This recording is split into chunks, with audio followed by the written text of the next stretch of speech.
أعوذ بالله من الشيطان الرجيم بسم الله الرحمن الرحيم الحمد لله رب العالمين وبه نستعين والصلاة والسلام على أشرف الأنبياء والمرسلين سيدنا ونبينا بالقاسم محمد وعلى إترة الطيبين الطاهرين المعصومين اللهم صل على محمد وآل محمد وعجل فرجهم أما بعد السلام عليكم ورحمة الله وبركاته.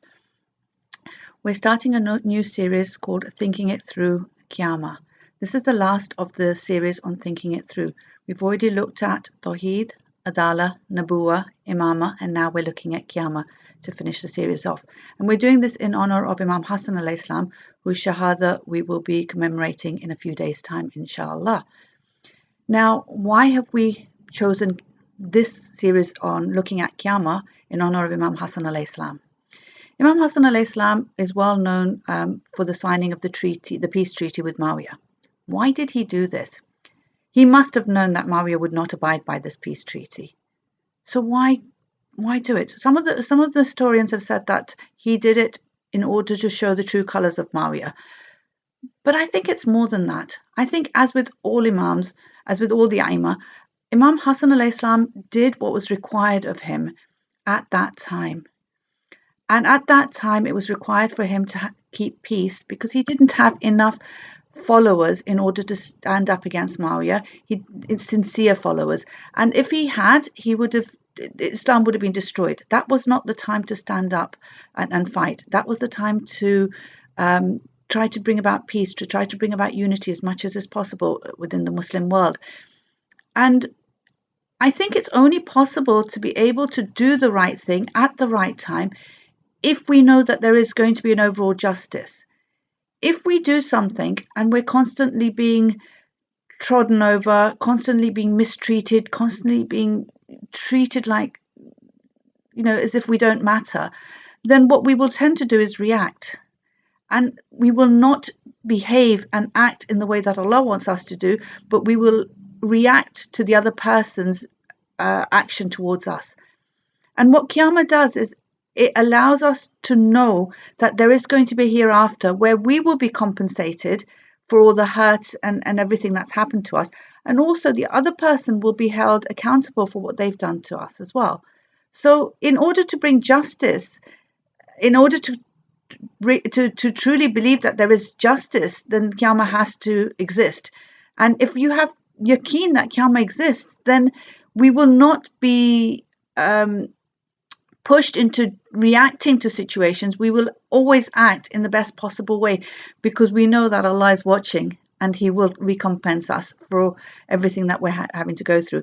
And this is exactly what Imam Hassan alayhi salam did. He behaved in the most appropriate way, as all the Aima, but with him, I think his time was such that he wasn't able to it wasn't the right time for him to stand up. It wasn't the right time for him to to sort of do anything but to sign the peace treaty with Muawiyah. And so he did that, knowing that Allah was watching, knowing that Muawiyah would not abide by this peace treaty, but there would be justice at the end. So this is why I've chosen Qiyamah to look at. And inshallah, once we've done this series, we will then be able to follow in the footsteps of Imam Hassan alayhi salam and act in the way that Allah wants us to, rather than reacting to other people, inshallah. So let's start off with looking at why do we fear death? And this is the introduction, because I think a lot of us believe that there is a Qiyamah in our heads, but not necessarily in our hearts. I feel that it's something we believe, but we've not truly accepted it. And those who don't believe in it at all, who believe that there is nothing afterwards, then obviously they would fear death, because that's the end. There's nothing for them. But for those of us who are Muslims who believe that there is a hereafter, but I don't think we've taken it into our hearts yet. And here we need to look at proofs. And notice that we're looking at Qiyamah after we've looked at Tawheed and Adala. So we've looked at that there is a God, and we've looked at some of the qualities of that creator of God, and we've looked at the fact that there is, He is just, and He sent Nabuwa, He sent prophets and Aima, and now we're looking at the concept of Qiyamah being part of His justice as well. And so we will be looking into the Holy Quran, because we have established that is a holy book sent by Allah for our guidance, and we will be looking at other proofs as well in the next few talks that we have.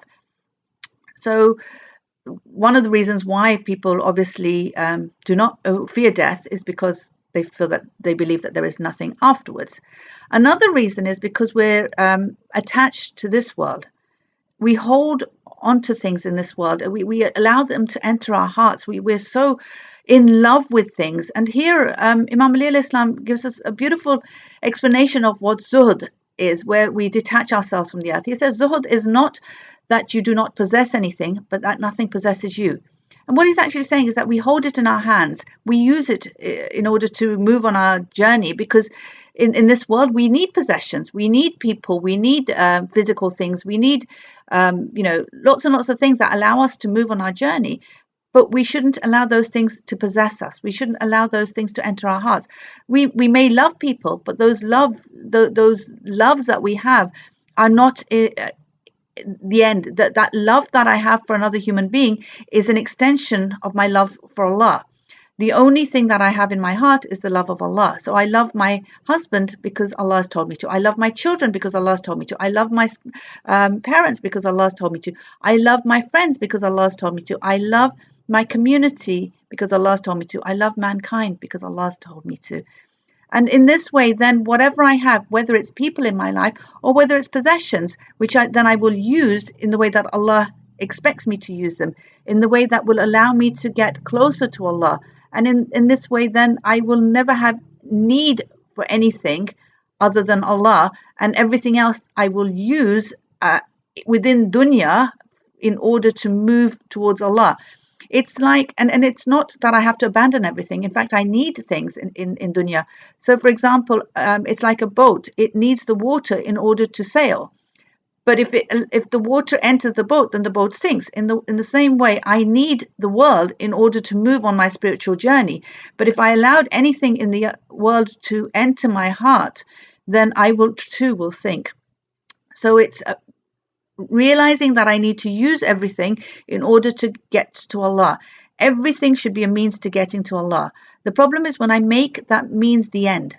So, for example, and I do this when I cut my dua. So, for example, when I pray for something that I really, really want. So, say, for example, I want to get married. So, I pray for a husband. Now, if I say to Allah, Ya Allah, let me get married, then marriage becomes my end. Whereas if I say, Ya Allah, let me get married so that I become closer to you, then my end is still Allah. In the same way, if I want children, Ya Allah, let me have children.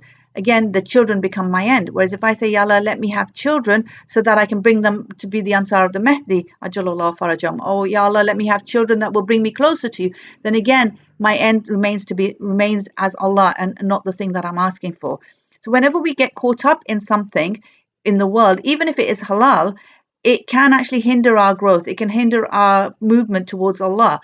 And I need to make sure that everything that I have, everything that I possess, everything that I love, that I use, allows me to get closer to Allah. Does that mean that I cannot have any fun or can I not have any relaxation time? Of course I can, because all of these things allow me to be grateful to Allah. And again, gratitude is something that will bring me closer to Allah. So everything I need to assess in my life, does it bring me closer to Allah? Does it bring about something in me that allows me to get closer to Allah? If so, then that thing is a good thing to have in my life. But I'm not so attached to it that if Allah chooses to take it away because it does no longer bring me closer to Him, then I will not, be so devastated. So that's the next thing. The third thing is when I am ignorant of the next world. Now here is because we don't really know exactly what's going to happen in the next world. We no one's come back to tell us. There is, we hear bits and pieces, and we're very scared because we don't know. And the only way to get past that is obviously by doing research on whatever has been told, especially in the Holy Quran. There have been lots and lots of mentions in the Holy Quran of the hereafter. In fact, after Tawheed, the most emphasized subject in the Quran is the belief in the life after death. So there's lots of different names given to it, lots of proofs, lots of descriptions. And the final reason why we fear death is because of fearful of punishment. And honestly, while we are still alive, we really should not have that fear, because we have the concept of, we have the door of Tawbah open to us, where we, as long as we are remorseful and we resolve, we rectify the wrong that we've done and we resolve never to do it again, then why would Allah not forgive us? So it's about making a choice to ask for tawbah and then moving on from that so that I never do that thing again. So practically, what does that mean? I need to reflect on what is it that I fear about death and how can I change that? And if I look at it as examples, if it's the first thing, and I can fear all of four of these things, I can fear one or two or three, it doesn't matter. So if I fear the first thing, then I need to listen to the rest of these talks. Inshallah, that will help me to believe in the hereafter in more depth. If it's attachment, then I need to learn to give away things that people need, and even things that people like. When someone says to me that they like something of mine, I should be able to give it away to them. The third thing is to read something. So Towards Eternal Life by Sheikh Bahmanpur, which has been translated by Abbas Jaffer, is an amazing book to read on what happens in the next world. And then the final one is, if I'm fearing of punishment, then to do tawbah for a specific sin that I may have committed and actually resolve never to do it again once I've rectified the wrong that I have done.